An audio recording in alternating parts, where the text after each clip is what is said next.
I will present some of the work that we do in our project GL7, Reconstruction, Genealogy, Typology, and Grammatical Description in the world's two biggest phyla, Niger-Congo and Austronesian. So in this particular presentation, we'll talk about the ongoing reclassification of the so-called Adamawa languages, which make part of the Niger-Congo phylum. So Niger-Congo family, with around 1,500 languages, is the world's biggest phylum and probably also one of the deepest, with its age roughly estimated at 8 to 10,000 years ago, before present. So its overall unity is generally accepted by the specialists, although we're yet miles away from the same level of reconstruction as has been achieved, for example, for the Indo-European languages. So the internal reconstruction of the family and the Niger-Congo affiliation of certain languages are still very much subject to debate. So which is, I mean, one of the reasons is that the family is so huge and there is just a lot of data to process. So one of the presumed linguistic groups whose unity and position within Niger-Congo are particularly unclear are the so-called Adamawa languages, which are spoken approximately here, where the yellow circle shows it. So somewhere in the border between Central and Western Africa. So this map zooms in on the 14 groups that are traditionally included in the Adamawa pool. So where the term pool, as opposed to family, is meant to underline the fact that although the relevant groups are likely to be related, they do not necessarily form a separate clade or you can say lineage in the Niger-Congo phylogeny. So this is Nigeria, Cameroon, Central African Republic, and Chad on the map. So the as Gilderman 2018 characterizes this Adamawa pool hypothesis, classificatory hypothesis, he says the evidence for an Adamawa lineage or clade, as well as for the various subgroups, is meager and unconvincing. For non-specialists, the proposals are in fact impossible to understand and evaluate. So, and as somewhat of specialists of these languages now, so we can only second these opinions. So it is indeed difficult to evaluate these hypotheses. And so one of the main reasons for these problems with classification of the Adamawa groups is that for an overwhelming majority of these languages, we have only very minimal data. Thus, often we have nothing more than a short word list collected by colonial administrators a century ago. And so, for example, there are approximately 50 known Adamawa languages spoken in northeast Nigeria, but so far we have more or less extensive grammars on only 3 or 4 of these languages, that's all. So this is why a very important part of our work in this project involves grammatical analysis and lexical description of the languages of the Adamawa pool. So we currently focus mostly on the languages, Adamawa languages spoken in Nigeria. Before this work is done, any classification would inevitably have very meager empirical foundations and remain nothing more than a speculation. So given this meager evidence for its unity, Adamawa pool should rather be viewed as a kind of Niger-Congo dustbin of northeast Nigeria, northern Cameroon, and southern Chad. That is, many different groups, Niger-Congo groups that are clearly Niger-Congo, but do not fit neatly in one of the other established branches. So they were put together in this Adamawa pool. So, and from the historical perspective, so the emergence of Adamawa as one lineage in Niger-Congo classifications should rather be viewed as a historical accident.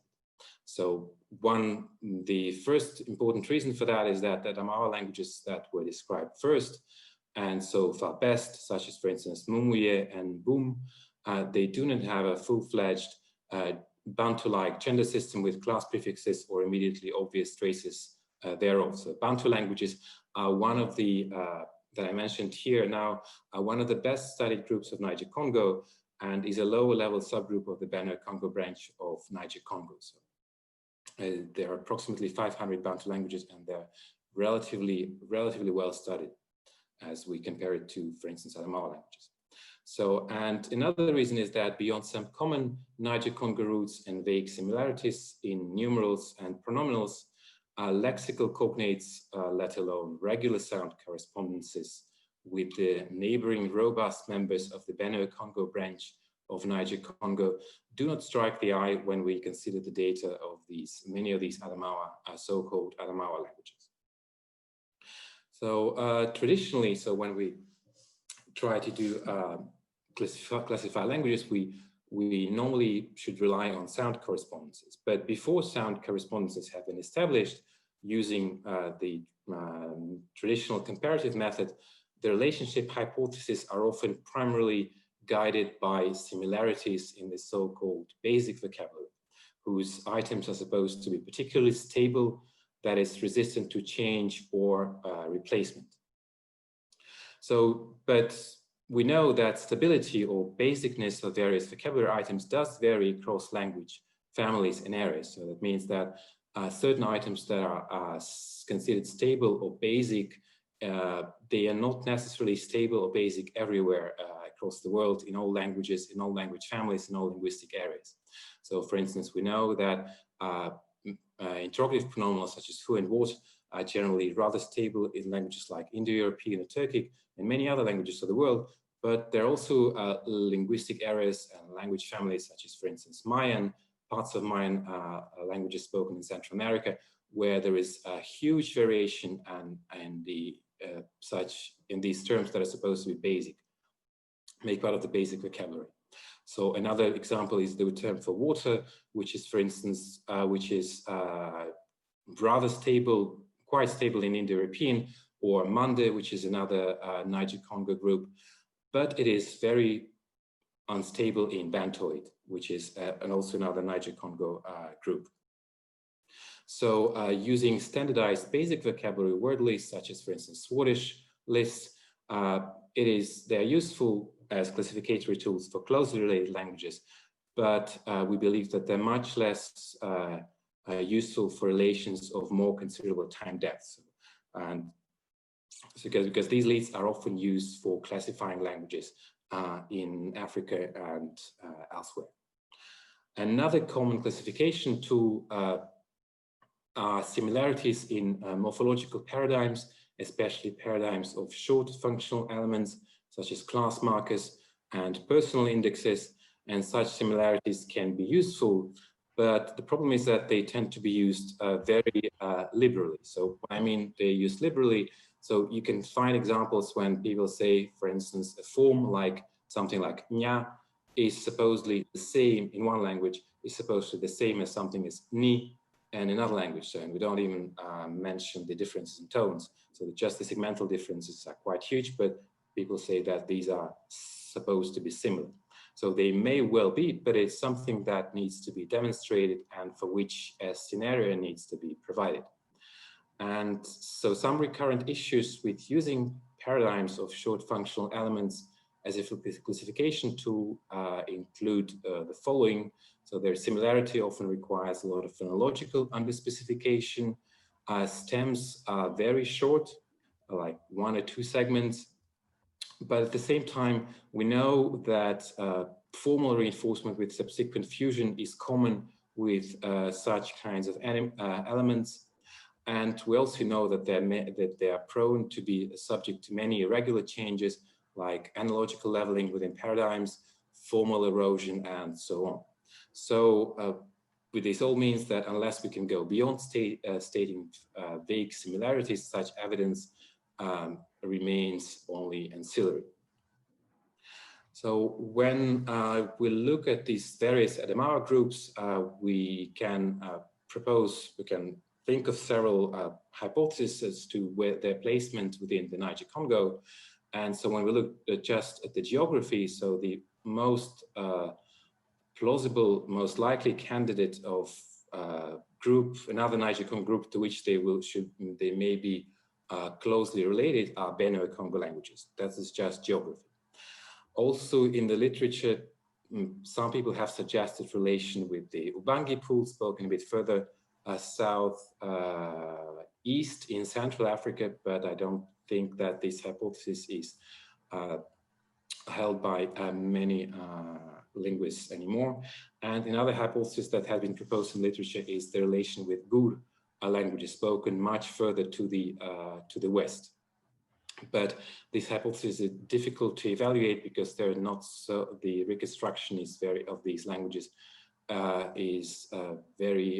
suffers a lot of problems with vagueness, and it's difficult to compare with. So getting back to these various Adamawa groups, so I'm showing you the map again, and so you see there are very many different Adamawa groups, and there are actually also very many languages, not only just groups.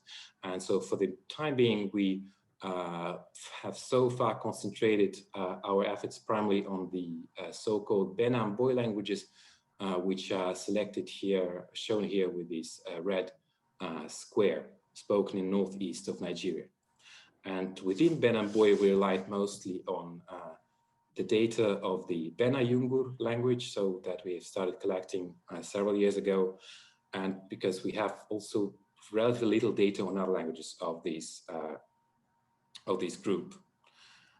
We also use, for this reclassification, we also use the results of our internal reconstruction of Bena-Yungur, and we used the available reconstructions of proto-languages proposed for other Niger-CONGO groups in the region, such as Proto-Bantu, Proto-Eastern Grassfields, and to a lesser extent, Proto-Jukunoid, Proto-Central Gur, and Proto-Benue-Congo. So we also looked at some data from from modern languages, modern Niger-CONGO languages, and we have not looked consistently at all through the lexicons. We just, for the moment, we just noted the cognates that we happened to come across. But so far we can already say that we have found numerous promising cognate sets with various languages from the Adamawa pool. So coming to our first results, so due to the availability of comparative data and its higher reliability, so the focus so far is on comparison with Bantoid languages, such as Proto-Bantu, Proto-Eastern Grassfields, and the available data on some modern languages, which is a subgroup of the Benue-Congo branch of Niger-Congo. And so one of the most striking results is that we found that the most segmental, tonal, and semantic correspondences, they're particularly straightforward. So, and this is very remarkable given the relevant time depth of these groups. Thus, for instance, Proto-Bantu is estimated to be to have the age of 4,500 years before present, and Bantoid, of which Proto-Bantu is a part, as a whole, so Bantoid is estimated to be of the age of 6,900 years before present. So the most complex correspondence so far that we have found in the cognates is the correspondence, for instance, between Proto-Bantu structures CV and C and Bena-Yungur C and long nasal vowel. And so these correspondences are further supported by ancillary similarities in noun class marking and personal indexes. So just to give you an idea of what these cognates may look like, and so to show that they're really very, very similar. So here is just a list and illustration. So the first, for example, we have an example. So the first column here shows the Bena-Yungur items, and the second column shows in parts of the internal reconstruction of these items, as well as the presumed cognates from Proto-Bantu and some other Benue-Congo Bantoid, mostly Bantoid groups. So for instance, we have the verb like speak, Ghana, and we have the Proto-Bantu reconstruction, gun, tell a tale. Then we have gamma, gather somewhere, which can be compared to Proto-Bantu reconstruction, gum, be in contact. Then we have Bena-Yungur bino, song, or verb bini, sing, play a drum, which should be reconstructed with a high-low tone, and which correspond to Proto-Bantu bin, dance and sing, which is a verb. And then, so there is another example is the Benayoungur word dara, bad omen. So where ra is a class marker and da is the stem, which should be reconstructed according to the results of our internal reconstruction with a low high tone, something like daga. And so the corresponding cognates in Proto-Bantu. Then another example is the word for urine, which is where ma is a frozen class marker. And so we in the second column we see correspondences in the Bantuid languages and Proto-Bantu. And the last example here is the verb shine in Benayoungur Ken, which should be reconstructed internally with internal reconstruction with a high-low tone. And the correspondence in Proto-Bantu is the verb keng, shine. So yes, that's it. Thank you for your attention.